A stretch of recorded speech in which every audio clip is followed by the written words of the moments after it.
राजस्थान के जिला करौली में स्थित बुकना गांव के पुजारी बाबूलाल वैष्णव पर पेट्रोल डालकर जला देने की बर्बरतापूर्ण घटना के विरोध में ब्राह्मण ऑर्गेनाइजेशन ऑफ इंडिया की ओर से शांतिपूर्वक मौन रहकर कैंडल मार्च नई दिल्ली के जंतर मंतर पर निकाला गया। कैंडल मार्च ब्राह्मण ऑर्गेनाइजेशन के मुख्य संरक्षक एवं संस्थापक पंडित सुखबीर शर्मा के नेतृत्व में निकाला गया। जंतर मंतर पर उपस्थित होकर सभी विप्र बंधुओं ने स्वर्गीय बाबूलाल वैष्णव के चित्र पर श्रद्धा सुमन अर्पित किए और उनकी आत्मा की शांति के लिए ईश्वर से प्रार्थना की। इस अवसर पर बंगाल से रूपा मित्रा चौधरी, ब्राह्मण ऑर्गेनाइजेशन के राष्ट्रीय अध्यक्ष रमेश किचलू, महामंत्री गोस्वामी एस.के. पुरी, राष्ट्रीय महासचिव डॉक्टर रविदत्त गौड़, अध्यक्ष पंडित पतंजलि सोती, सचिव ओम प्रकाश शर्मा, पंडित हेमंत शर्मा, सचिव पीयूष अंग्रीश, पंडित राधेश्याम शर्मा, जिला अध्यक्ष उमेश गौड़, पंडित ओमदत्त शर्मा, पंडित विकास पाराशर, पंडित संजय भार्गव, पंडित ब्रजेश शर्मा, केशवानंद न्योल सहित अनेक विप्र बंधु उपस्थित थे। मैं श्री ओम शर्मा और आप देख रहे हैं India gap today news. Rajasthan के ब्राह्मण पुजारी बाबूलाल वैष्णव की निर्मम रूप से हत्या के विरोध में आज जंतर मंतर पर एक कैंडल मार्च का आयोजन किया गया है। इस बारे में बात करते हैं।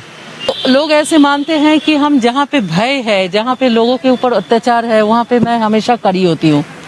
जब ये घटना हुई है, ऐसी घटना बंगाल में रोज हो रही है। ममता जी के सरकार वहाँ पे रोज लोगों को मार रहे हैं, ऐसे अत्याचार हो रही हैं। तो जब मैंने राजस्थान में भी ऐसे अत्याचार की कहानी सुनी तो मुझे लगा कि वहाँ पहुँचना चाहिए। तो आज यहाँ पे जो कैंडल मार्च हमारे सारे ब्राह्मण समाज के जो ऑर्गेनाइजर्स है, ब्राह्मण ऑर्गेनाइजेशन ऑफ इंडिया, इन्होंने ऑर्गेनाइज किया, ये बहुत महत्वपूर्ण स्टेप है। और ऐसे जो घटना हुई है इसका मैं निंदा करती हूँ और प्रतिवाद करती हूँ। और मैं चाहती हूँ ब्राह्मण समाज के जितने ब्राह्मण परिवार के जितने व्यक्ति है उनको प्रोटेक्शन की व्यवस्था स्टेट गवर्नमेंट करे, उनको प्रॉपर तरीके से कॉम्पेंसेशन दे, उनको परिवार के देखभाल करे, उनको बच्चों को पढ़ाई के लिए व्यवस्था करे। इसके अलावा पूरे देश भर में जो ब्राह्मण समाज है, जो हमारे पूजा पाठ और सारे परंपरा के बचाने के लिए लगे हुए हैं सदियों से, उनके प्रोटेक्शन हो, उनका रक्षा हो, ऐसा हम चाहते हैं। सरकार ने अभी कुछ किया नहीं।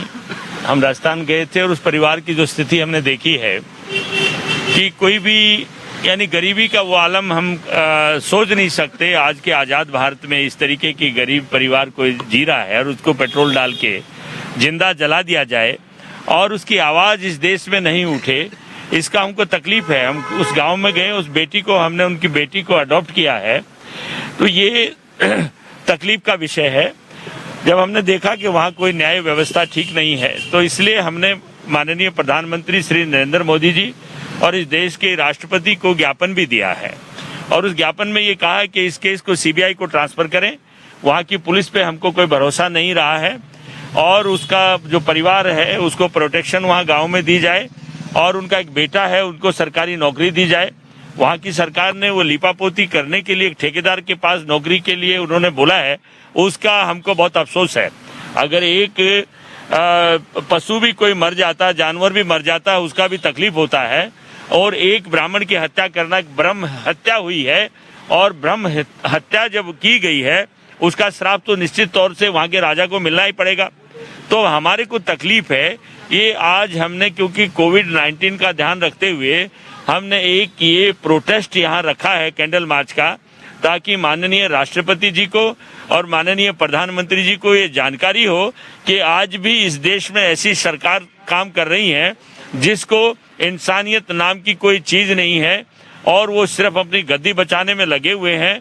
तो इसलिए तमाम ब्राह्मण समाज जो है इस बात के विरुद्ध है और इसलिए हमने कैंडल मार्च, शांति मार्च हमने थोड़ा इसलिए रखा है क्योंकि हम कोई कानून को अपने हाथ में लेने वाले लोग नहीं हैं।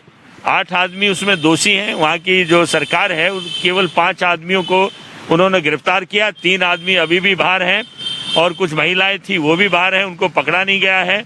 और उनको मुझे जहाँ तक जानकारी हुई है मजिस्ट्रेट के सामने उनके बयान भी शायद नहीं करवाए, जबकि उनकी खुद की स्टेटमेंट है इन लोगों ने कैसे कैसे मारा है। तो ये तो वो परिवार था जो सवेरे मॉर्निंग में 6 किलो आटा मांग करके लाता था, फिर परिवार की रोटी बनती थी। तो इससे ज्यादा तो और क्या गरीबी की बात होगी। पूरा भरोसा, उस सरकार पे तो कोई भरोसा है नहीं, लेकिन आदरणीय नरेंद्र मोदी पे बहुत भरोसा है, क्योंकि इस देश का जो गरीब है वो आज की डेट में प्रधानमंत्री जी की तरफ देखता है। और एक ही आशा और एक ही उम्मीद इस दुनिया और देश को है कि एक संत आदमी इस देश का प्रधानमंत्री है, तो हर जरूरी तौर से हमारे इस मेमोरेंडम पे कार्रवाई होगी, मुझे पूरा भरोसा है। तो इसलिए हम राष्ट्रपति जी को और प्रधानमंत्री जी को ज्ञापन दिए हैं।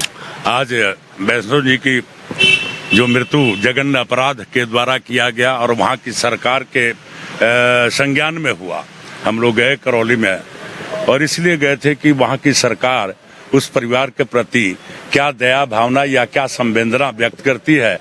तो ऐसा हम लोगों के जाने पर कहीं भी नहीं लगा कि सरकार किसी तरह की कष्ट या दुख महसूस करती हो कि इस परिवार की पेट्रोल से जला करके मारा गया।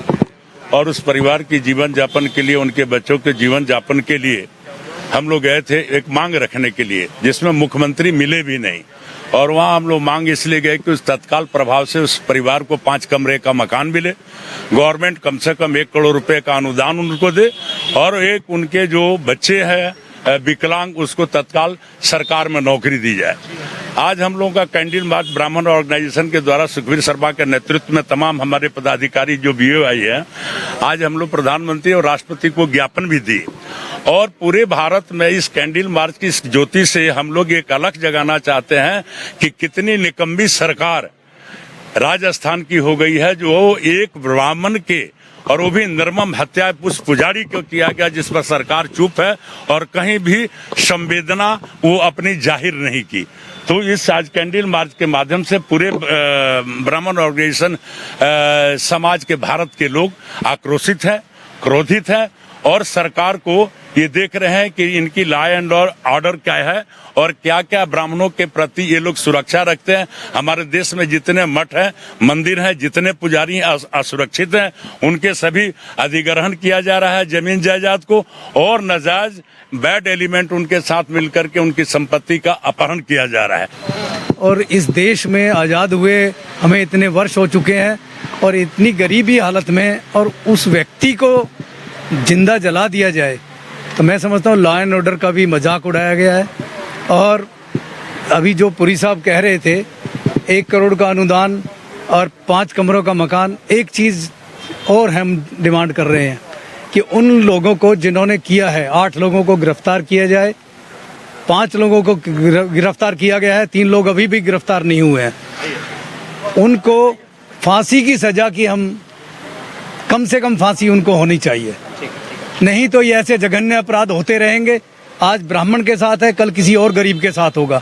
और ब्रह्मत्या जिसने की है वो तो राजा पे दोष लगता है, राजा के साथ जो होगा वो वक्त बताएगा। ऐसा है कि 30 साल से ये सुनते आ रहे हैं, ब्राह्मण की हत्या हो गई, ब्राह्मण को जलाया गया। ये कब तक समाप्त होगा कुछ पता ही नहीं चल रहा है, लेकिन अब ब्राह्मणों को तैयार रहना है आंदोलन के लिए।